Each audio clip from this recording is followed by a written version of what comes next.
ग्वालियर जिले में यौन अपराधों से बच्चों का संरक्षण अधिनियम यानी पॉक्सो एक्ट के मामले दिनों दिन बढ़ते जा रहे हैं। करीब 3 साल पहले गठित हुई ग्वालियर की पॉक्सो अदालत में अभी भी 395 मामले विचाराधीन हैं। 2018 में हर जिले में पॉक्सो अदालतों का गठन हुआ था। पॉक्सो कोर्ट में सिर्फ बच्चों के साथ हुए यौन अपराधों के मामलों की ही सुनवाई होती है। ग्वालियर में फिलहाल 2 पॉक्सो अदालतें हैं। इनमें एक डबरा तहसील में है तो दूसरी ग्वालियर जिला न्यायालय में। ग्वालियर की पॉक्सो अदालत उस समय सुर्खियों में आई थी जब उसने 21 जून 2018 को कंपू थाना क्षेत्र में एक दर्दनाक हत्याकांड का फैसला सिर्फ 27 दिन के भीतर सुनाया था, जिसमें 6 साल की बच्ची को किडनैप करने के बाद उसके साथ दुष्कर्म किया, फिर उसकी हत्या कर दी गई।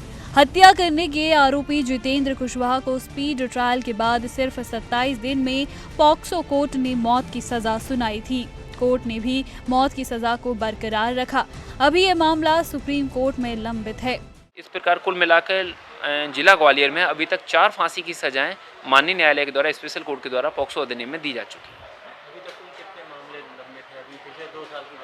पिछले 2 साल के भीतर 2019 और 2020 में जो चालान जो माननीय इन्वेस्टिगेशन तदरूप जो प्रस्तुत किए गए हैं, 2019 में 199 मामले आए थे पॉक्सो के और 2020 में संपूर्ण जिला ग्वालियर में 128 मामले प्रकरण पंजीबद्ध हुए हैं, जिनके चालान माननीय न्यायालय में विवेचना अनुरूप प्रस्तुत किए जा चुके हैं। आज की स्थिति में जो पूरे संपूर्ण जिला ग्वालियर में जो मामले विचाराधीन हैं माननीय न्यायालय में, वो लगभग 395। अधिवक्ताओं का कहना है कि न्यायिक प्रक्रिया लंबी होने से अपराधियों में फांसी का भी डर नहीं रह जाता।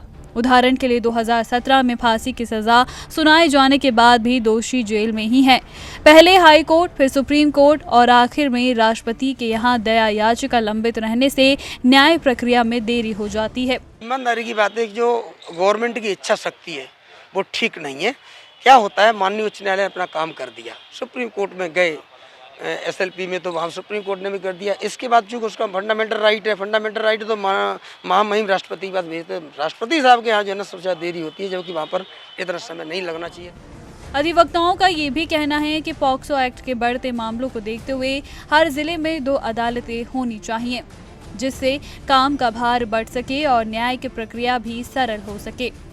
एक तो क्या होता है कि आदमी कर देता 3-3 सालें 2-2 सालें लग जाती तो उनको लगता है आज तो कुछ हो नहीं रहा है।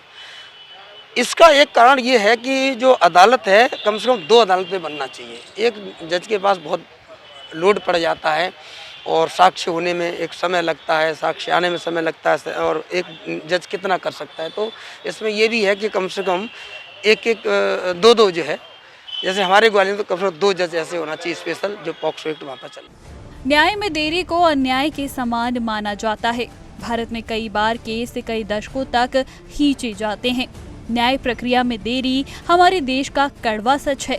इसका मुख्य कारण भारत में अदालतों की कमी, न्यायाधीशों के स्वीकृत पदों का कम होना और पदों की खाली होना है। 2011 की जनगणना के आधार पर देश में प्रति 10 लाख लोगों पर सिर्फ 18 न्यायाधीश हैं। विधि आयोग की एक रिपोर्ट में सिफारिश की गई थी कि प्रति 10 लाख जनसंख्या पर न्यायाधीशों की संख्या 50 होनी चाहिए। ETV भारत, मध्य प्रदेश।